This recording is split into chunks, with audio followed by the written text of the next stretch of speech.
Hello, everybody. Welcome back to Gaming the System, the podcast where three intersectional feminists examine gaming through a feminist lens. Today, we are but two, Alex and Matt, and we're going to be talking yet again about God of War Ragnarok. Before we start, if you haven't checked out already and you want to support us, we have a Patreon page. That's patreon.com/gamingthesystem, and you'll get access to our now monthly special episodes. But for now, we are going to be talking about conspiracy theories and what happens next in God of War. So, yes, I'm sure that we both have lots of ideas and like head canon and fan fiction and ideas of that kind. yes. The first thing that I want to okay, start off with a fun one, which is just in my head. I think the game developers at Sony Santa Monica have got a couple of CrossFitters amongst them because of the way that Kratos does muscle ups on the Dropnir spear. That's such a CrossFit rip off and how he swings from things. Oh yeah, I hadn't thought about that. That's cool. He might do CrossFit himself. You don't know. You never know. Never know. Training in the yard. Yeah, those mannequins don't look very threatening. No, they don't, do they? I remember.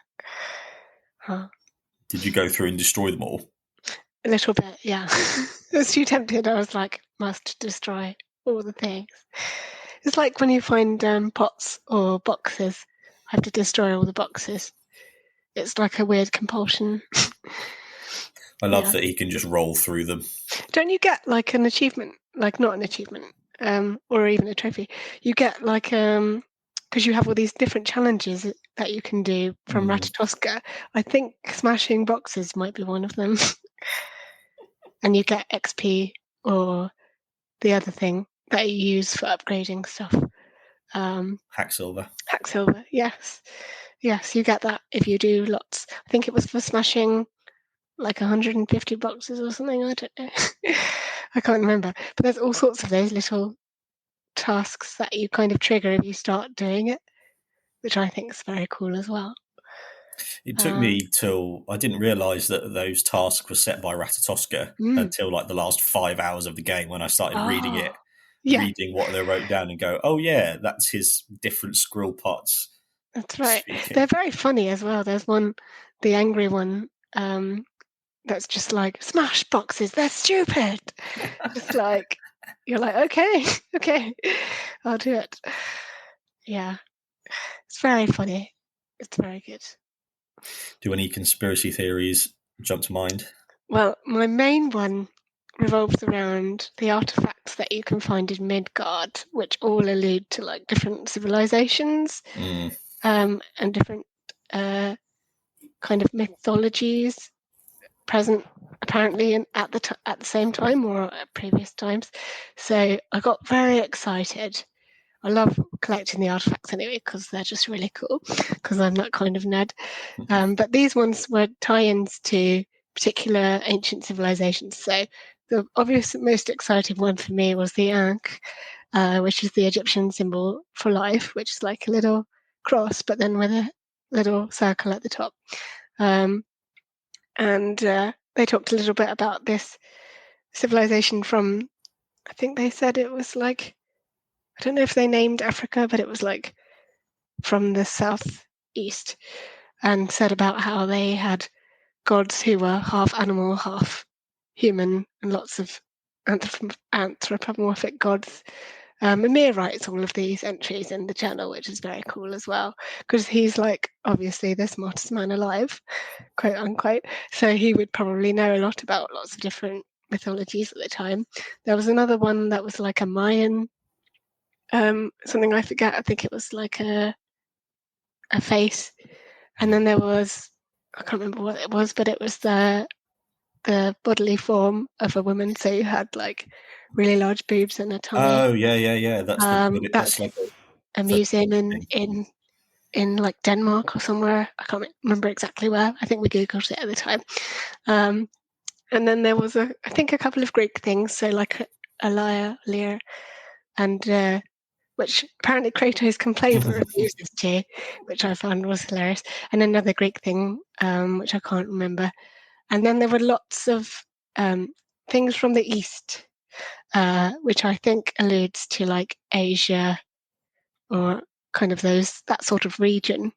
There was one that looked a lot like the sword/key from Uncharted. Did you notice that one? No. In the second one where it's like the dagger, and you have to put it in and like reveal the map and stuff. There was one that looked a lot like that. There were a lot of knife-like objects within that collection of artifacts, but the majority came from the East.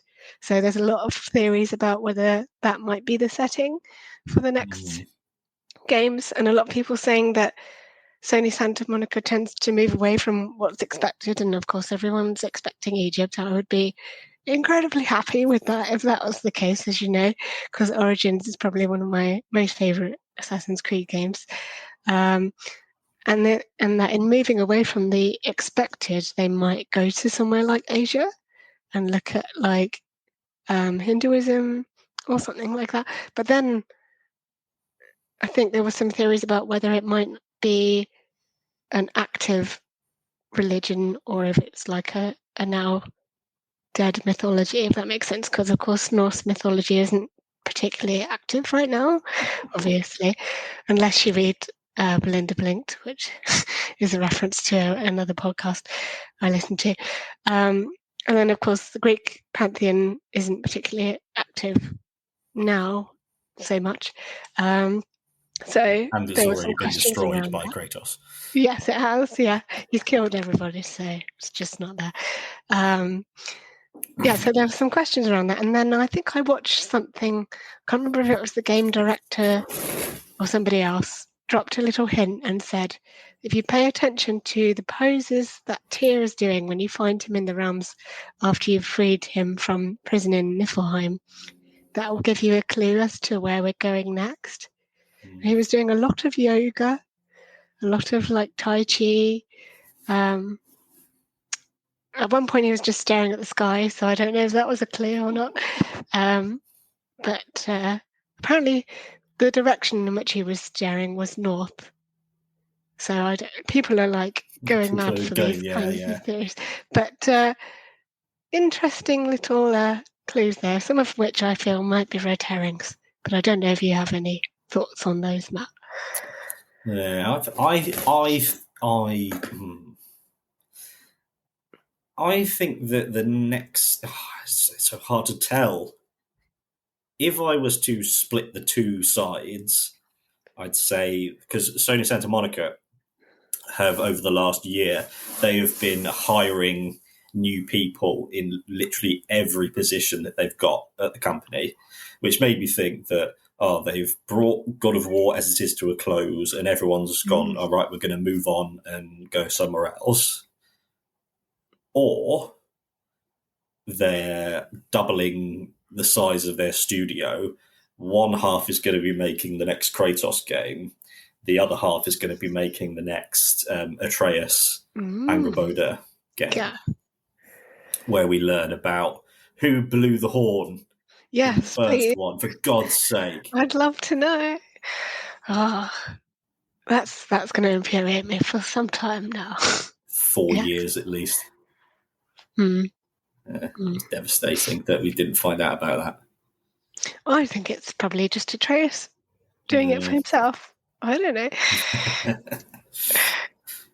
And I thought for a second it might have been Kratos blowing Gjallarhorn, because you could hear it throughout the realm. Yeah. But that was a different noise, wasn't it? I think. I don't know. And thinking, that's the question I want the answer to the most. Yeah, that's what I want. So what I expect will be happening is that they're going to make an Atreus.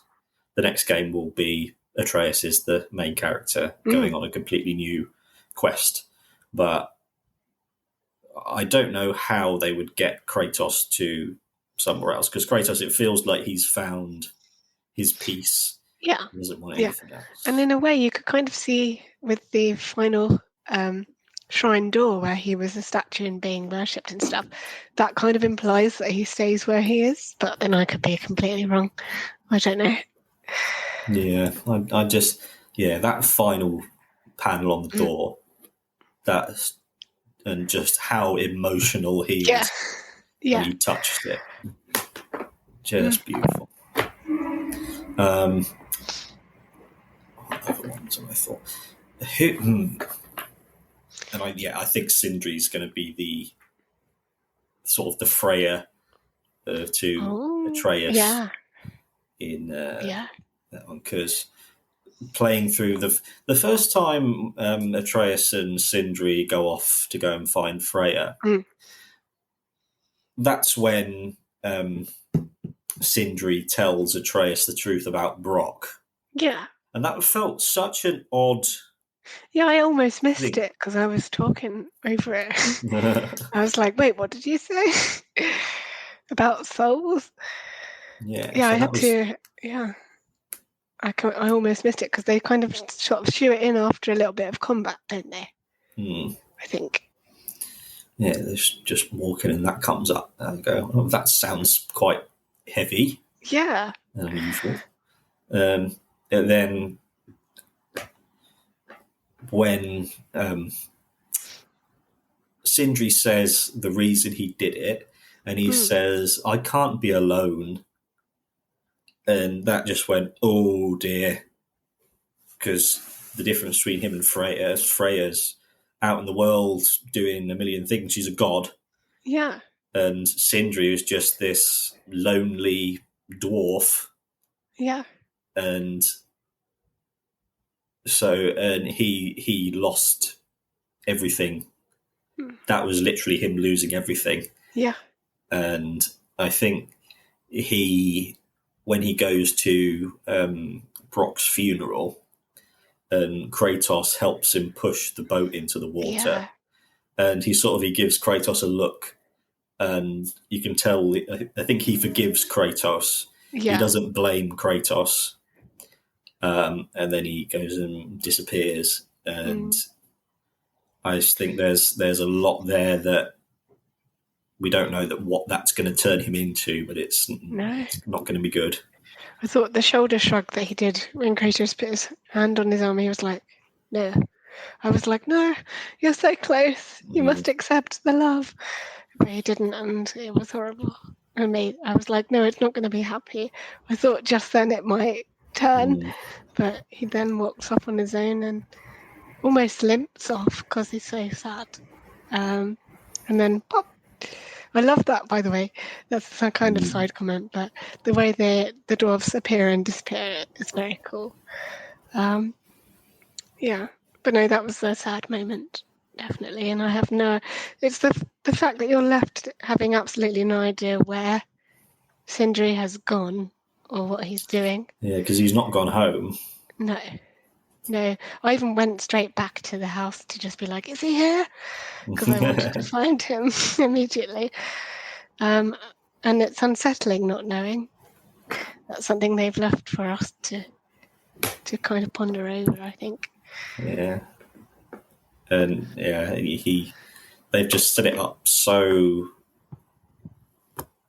I'm really pleased with how they've set it up.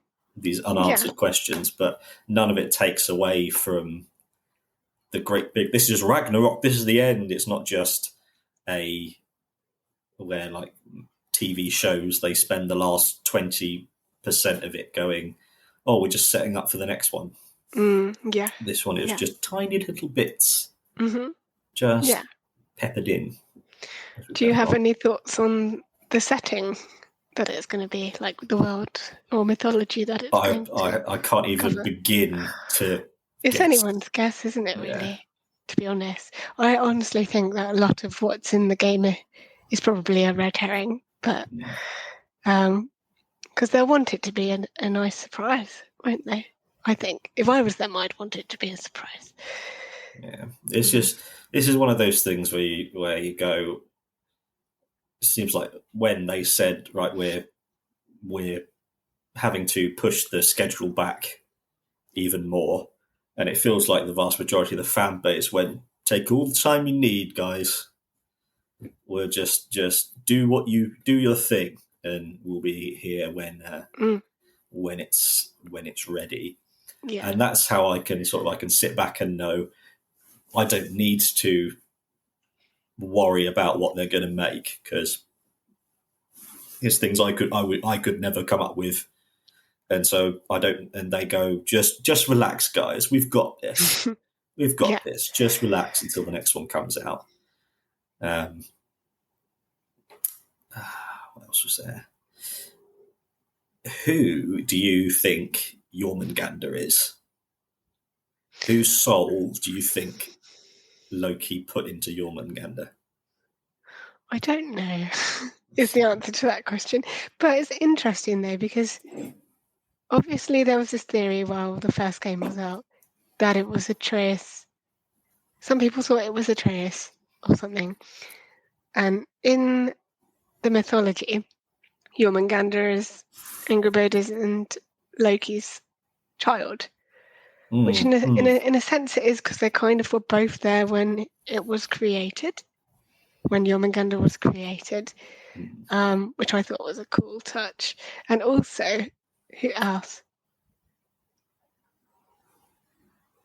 Oh, Fenrir is one of their children, apparently, as well. And in some ways, you could definitely argue that he came from Atreus, because Atreus was the one that stabbed the soul into Gorn. And then I think they had a third child, which was Hel. Oh, really? Which I think is possibly going to be the replacement for the massive bird. You forgot the massive bird. Yeah. Oh my God! It wants to retire. Yeah. So I think that is going to be the replacement, but I don't know what it is. Yeah. But that's what I think. Yeah. How did we forget the massive bird? I know. I was a bit disappointed when I'd closed up all the realm tears, went back, and then she was like, yep, I don't care, okay, bye. And then you just had to leave again. And I was like, oh, nothing. We get nothing for closing up all of Gorn's realm tears. That was a very cool side mission, though, closing those up. And is it a raven? Another raven? She's basically a giant, great big bird, black or is it a crow? A black feathered bird, but it's quite menacing and quite scary, and the voice is very scary as well. But it's very cool. Yeah, I wonder what she wants to do in her retirement. What is there to do for her bird? For a bird like that? Yeah, who knows? Who knows? Can't be a very interesting job, but I guess she just watches everyone in hell. Is that all she does? Don't know.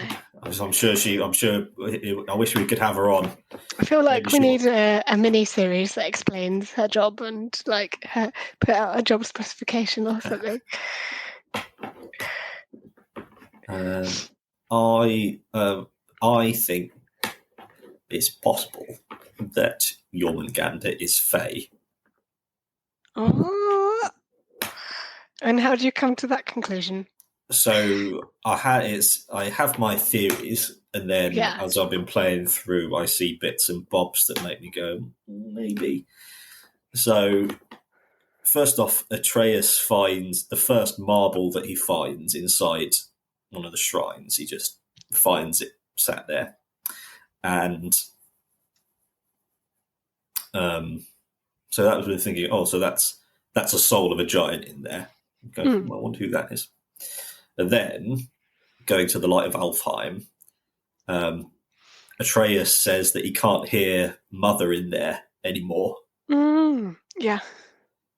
So it's possible that his mother somehow made it into one of these marbles, because it doesn't seem very like her to die and then that be it.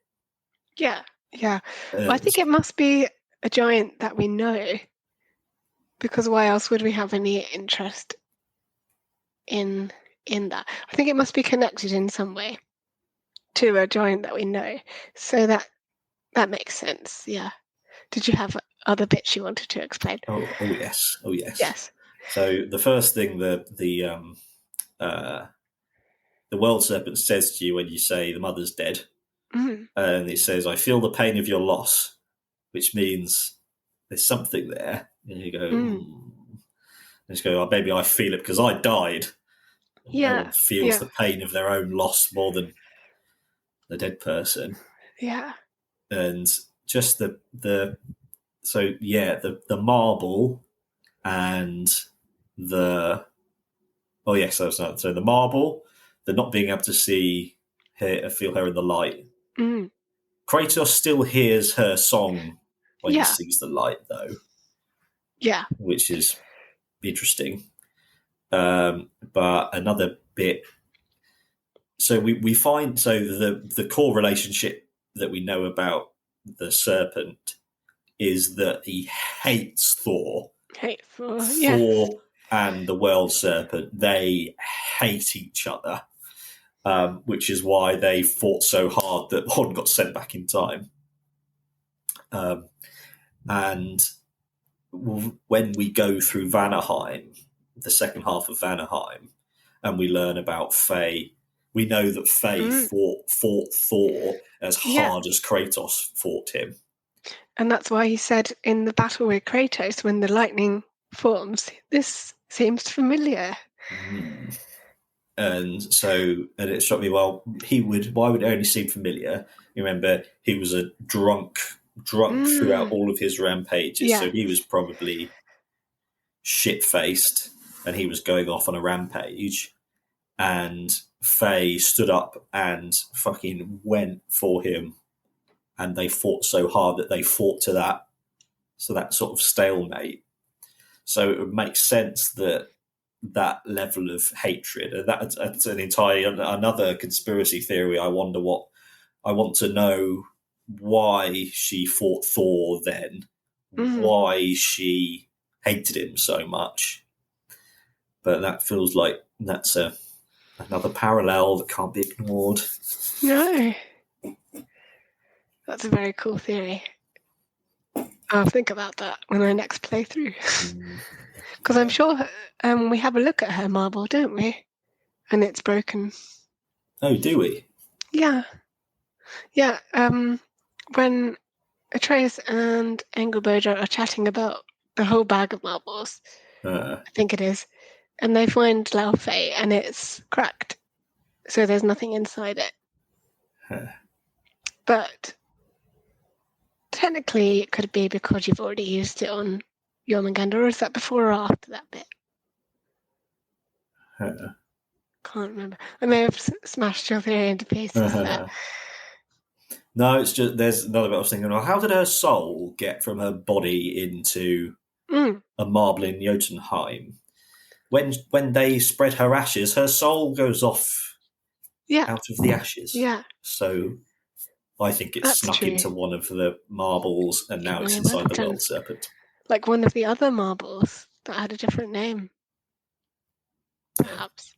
Because she went by a different name in life as well. Yes. No, they definitely look at Laufey, and it's cracked. I remember. And then she's like, "I'm sorry," and he gets all sad and doesn't want the responsibility anymore. I remember. I think that's what happens anyway. I'll have to play it again and see. I also think that Laufey is going to play whatever happens in the next game. I think we're going to explore her because the actress who plays her, Deborah Ann Woll, is a big time famous actress who's been in loads of things. Yeah. And it seems like they wouldn't put her in such a small role. They wouldn't give her so little to do if they didn't have bigger plans for her. Yeah. And I just think with that, her fighting Thor, I want to know all about her. Yeah. I feel like there's so much more we don't know. It's kind of raised more questions playing this game than not. But all mysteries to be hopefully found in future. We shall see. I think I've got one more about Heimdall. So when we find him, so we've said he's so extra and fed up of everyone and just because he just can't shut out.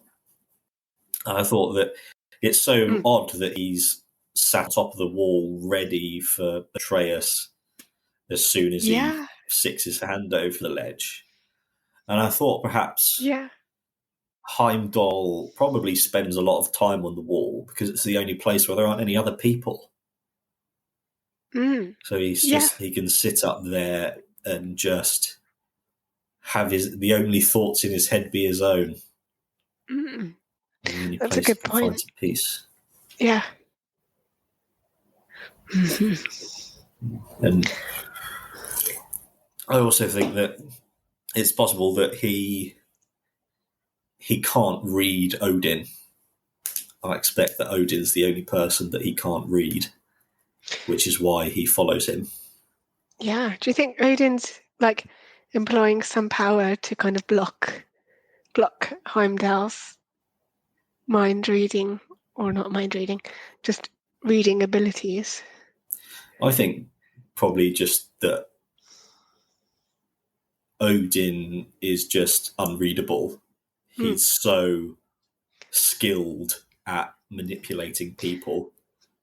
I don't know how he keeps track of all his manipulations. He must have like 5 different diaries or something to keep notes. Because I'd get very confused if I was him.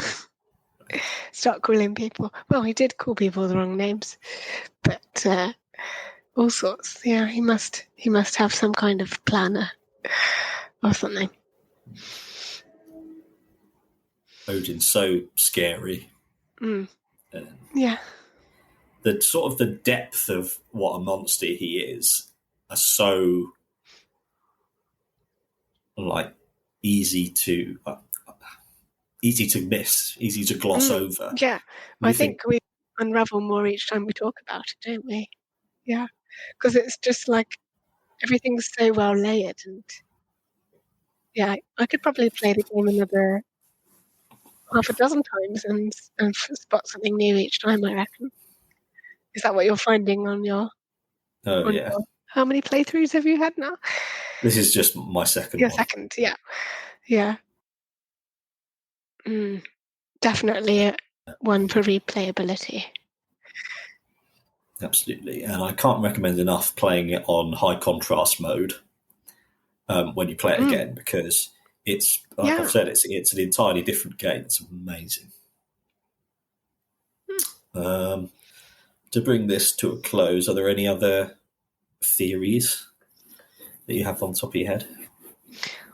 No, not that I can think of. Only the ones about the possible next setting.